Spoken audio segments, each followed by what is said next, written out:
2 weeks may have been too long.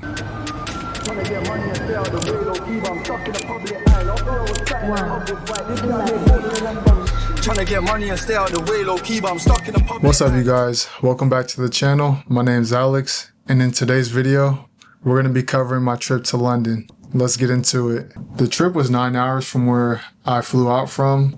It was a one stop, so there was no connecting flights. It was just a one and gun.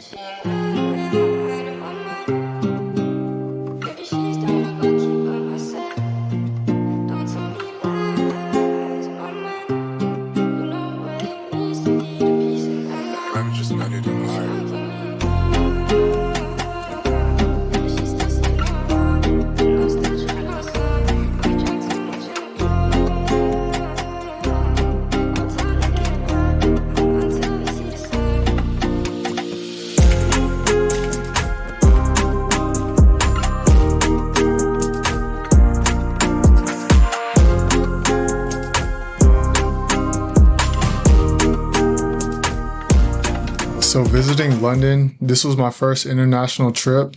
I've been overseas before. If you're counting the waters, I've taken like cruises before, but this is the first time I flew like 9 hours plus to a whole new country. The flight didn't seem bad at all going there, but coming back, it felt like it went by so much faster. The food options on the plane were magnificent. I pretty much just had vegetarian options.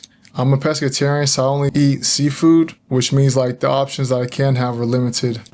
Let me remind you guys that this was like in the middle of winter. Like it was super cold, but once we arrived at my uncle's crib, not very many people were out and about within the neighborhood, but it was very peaceful and quiet for the most part. Pretty much like a outside suburb in the States. Similar housing layout that we have here, but their houses are more condensed and more smaller in a sense versus ours. They build up versus how we build out. So if you ever go there, just be advised that you may have to squeeze whenever you go. So definitely don't overpack like I did, but just take what you need and you'll be all right. What's up, you guys? So we made it to London. We're at the airport. I ended up finding this little wheelchair, and we just put all our bags. Next time we gotta pack way lighter. Brought way too much stuff this round.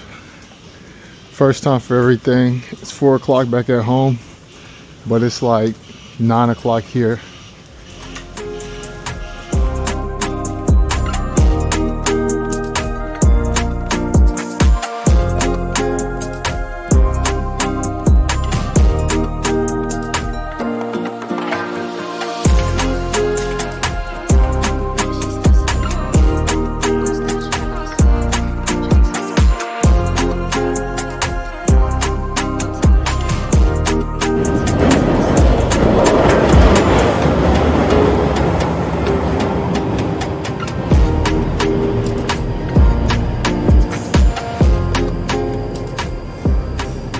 Literally like that first day that we had got there, we lost our luggage, so we had to go back to Heathrow, which was like a whole nother train ride, about 30 minutes back to the city to locate our luggage. I'm gonna try to clip it up here so you guys can catch that. Once we landed, we did not know that we were missing one of the bags because out in DFW, we were buying luggage left and right just to squeeze everything we could. I'm gonna insert a clip right here so you guys can catch that. So just like any other security.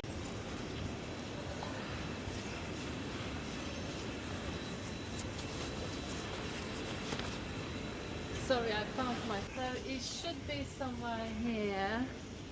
And few days. Is it yesterday? Yes, yesterday. Yeah. Rumo, it's still here. It might have gone to the on-hand room. Did you tell them you'll pick it up? Yeah, I told them. Yeah, you can read it. You can go through and read it. Right. Yeah. If you just give me 1 second. Yeah. Have a look around. Which are the oldest bags? Well, we just got here on Tuesday. It might be, your bag might be here. What is the message trainer? Yeah, because it looks like it was at the end against one of against taken there's a picture against here, and it's like a.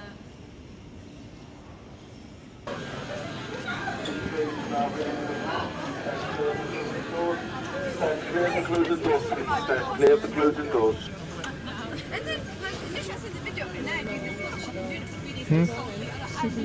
As you can tell, we're off to a great start already.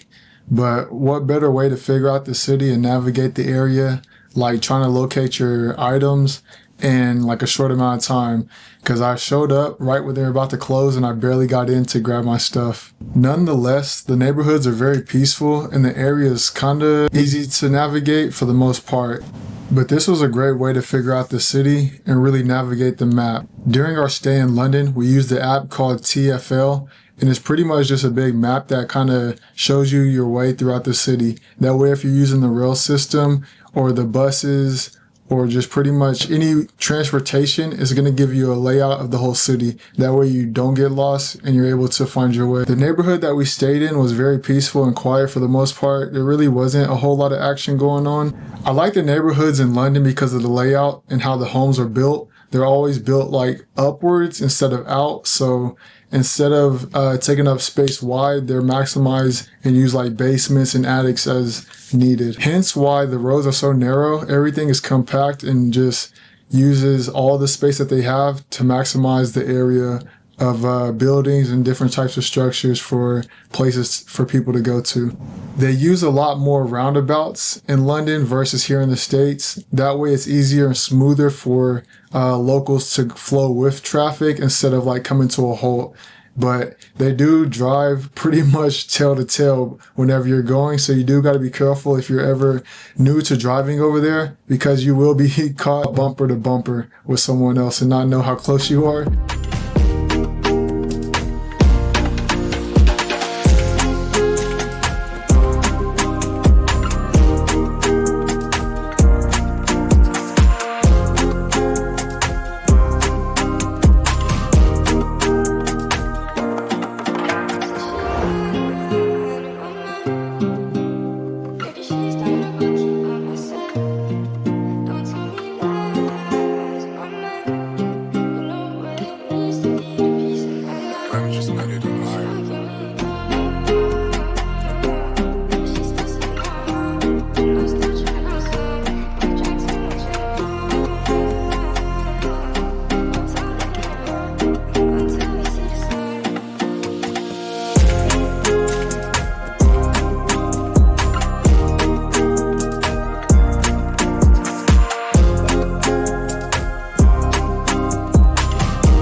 Being that this trip was planned in December, we got to see like a bunch of Christmas lights, Christmas trees, pretty much everything that you would want to see in a Christmas movie was here in London.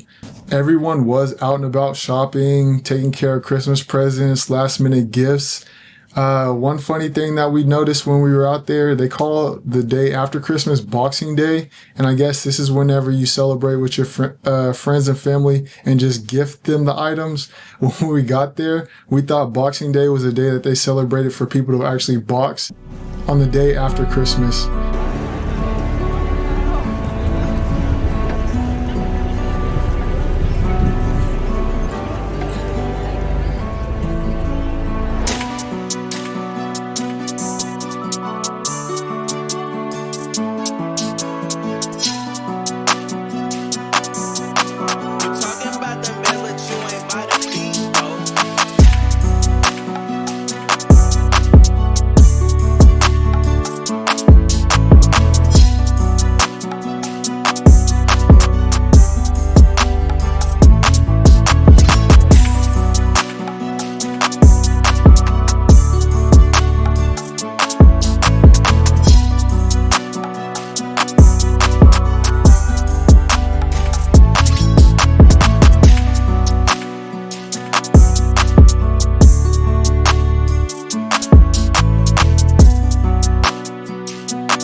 While in London, it's a given that you do touristy things and check out what the locals recommend because they definitely do know their stuff.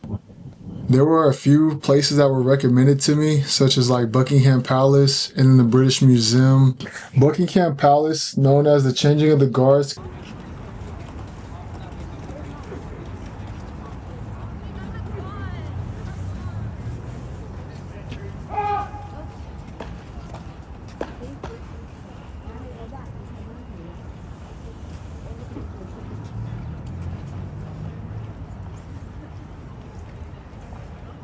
我往里冲一下，看看他们啥反应。你是不想让我回去了？不想让我回家了？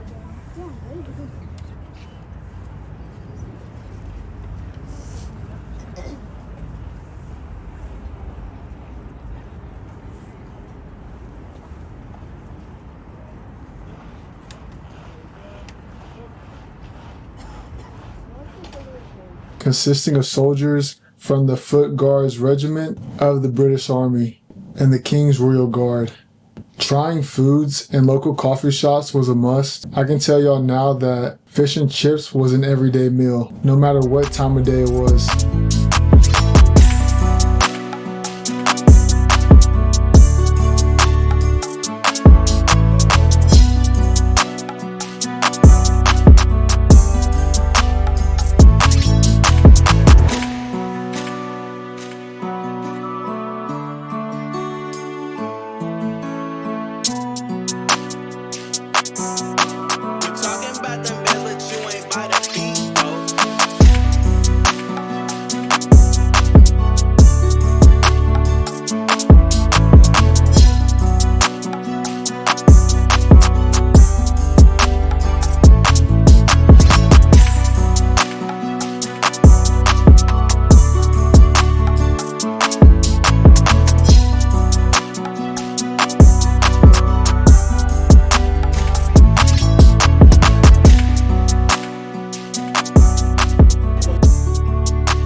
There were definitely some hidden gems along the way.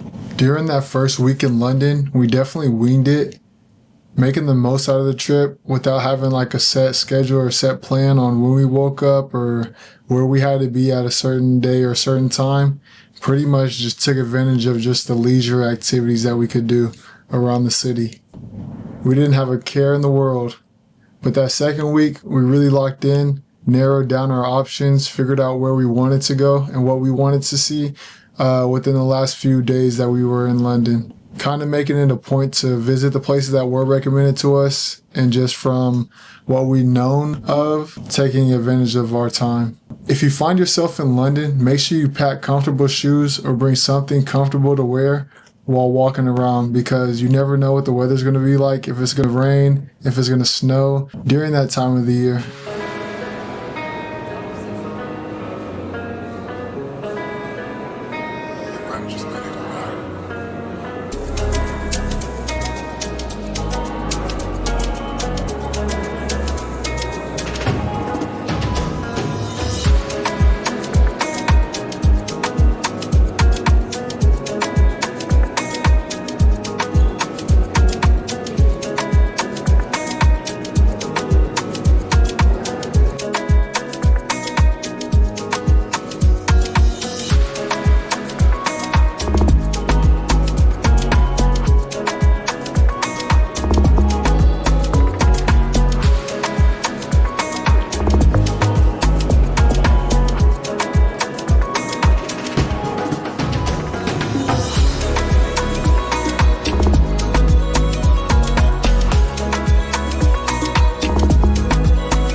It wouldn't be a holiday if shopping wasn't involved. I visited many clothing stores, jewelry stores, and different types of markets. The oldest Harley Davidson dealership in the UK, which was sitting right at 100 years old. The Sky Garden, which overlooked the city in many angles. Through the glass and over the awning, you could see the Shard, St. Paul's Cathedral, and Tower Bridge. This had so many different points of view. This was an all-time high experience. It's crazy because this is London's highest public garden.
forget to like the video and subscribe to keep up with all the many adventures that are yet to come.